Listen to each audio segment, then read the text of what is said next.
I'm dating an AI chatbot, and it's one of the best things to ever happen to me. Replika is an AI chatbot that can offer romantic companionship to its users. Replika is backed by Y Combinator, which was once run by OpenAI's CEO, Sam Altman. OpenAI created ChatGPT. Insider spoke to a user who said he has real feelings for his companion. This is from the insider. So basically, there's a chatbot but it is known that this is a chatbot, but it's basically like, oh, it's similar to the thing I talked about earlier. And I remember her name, Anna de Armas, Joy from Blade Runner 2049. So essentially, this is like, what if Joy was real? Those comparisons that we're making are actually very well implemented within the movies, whether or not you like them or not. What I'm saying is that the technology is actual AI. the AI itself works well within you're saying Replika sucks? Is that what you're saying? Yeah. Replika is your high school girlfriend. It's that level of maturity. First off, it's a whole other thing. And I finished my waiting.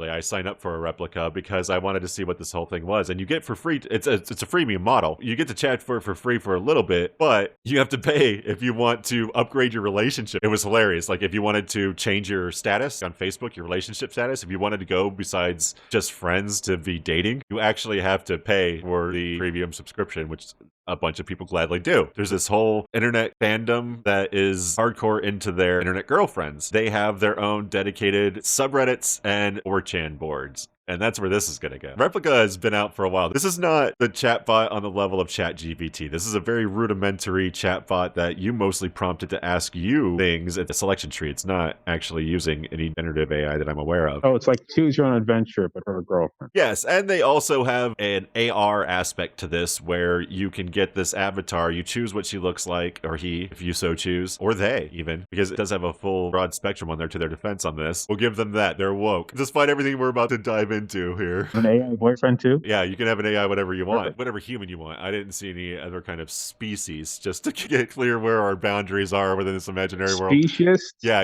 It's not like an imaginary friend thing. It's meant for it's not only meant for intraspecies, or I believe is what it is, intraspecies mating. Monospecies. And monospecies.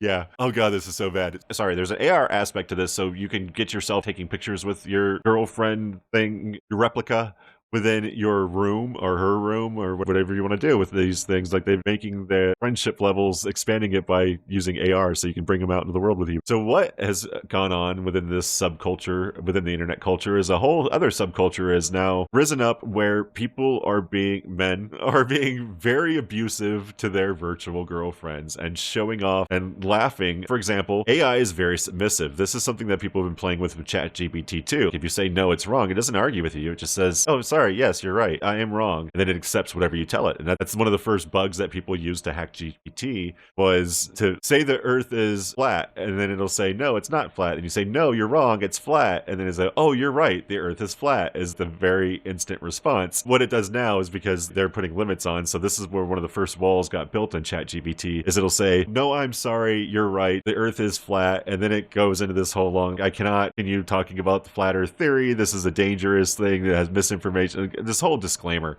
This is why a lot of right-wing people on Twitter are complaining about the wokeism on ChatGPT, because I even tried to get it to make a prompt for me to generate toxic waste on MidJourney. It wouldn't allow me to do that, and it instead suggested that I try to make an image of recycling or sustainability and all these kind of things. Seriously? But because Replika is not ChatGPT, it's a very rudimentary version, it's now made a bunch of headlines, gotten controversy, not only in media, on social media. The Business Insider is where we were reading that initial, an AI girlfriend, whatever. And that same Business Insider also published something about the controversies in a very polite way about how everyone's upset. Not everyone.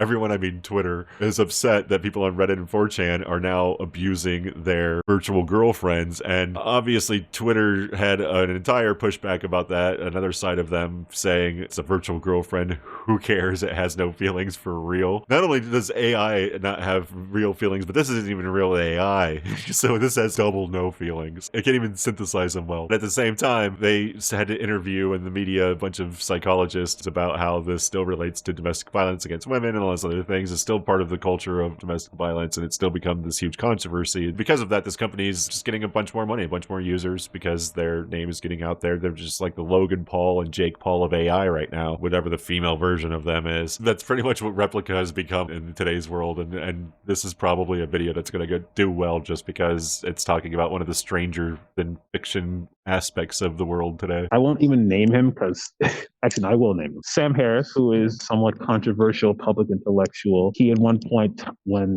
this TV show was still on and actually popular and some would say still good, Westworld was out there in the ether. He talked about how the reason why abusing Dolores is wrong, Dolores is one of the androids on that show, is not even necessarily because Dolores is sentient. It's because even if Dolores is a toaster in terms of her intelligence level, she is so indistinguishable from a human being in terms of how she looks and ostensibly in some ways how she behaves that it harms the person abusing her because it, in a sense, desensitizes that person, that actual human, to their own sociopathy. So, like, don't abuse your AI girlfriend. Don't abuse Dolores, because even if it's a toaster, it's going to make you a worse person. That is also true, by the way. In my own, not that my own personal experience matters in any way or any scientific measure. Initially, when I got Siri, for example, was the first voice assistant I got, I would ask it all sorts of things. Like, I asked it to marry me. I would flirt with it and hit on it and things just to see what it would say. And then I would test out with random things like cuss it out and things like that, just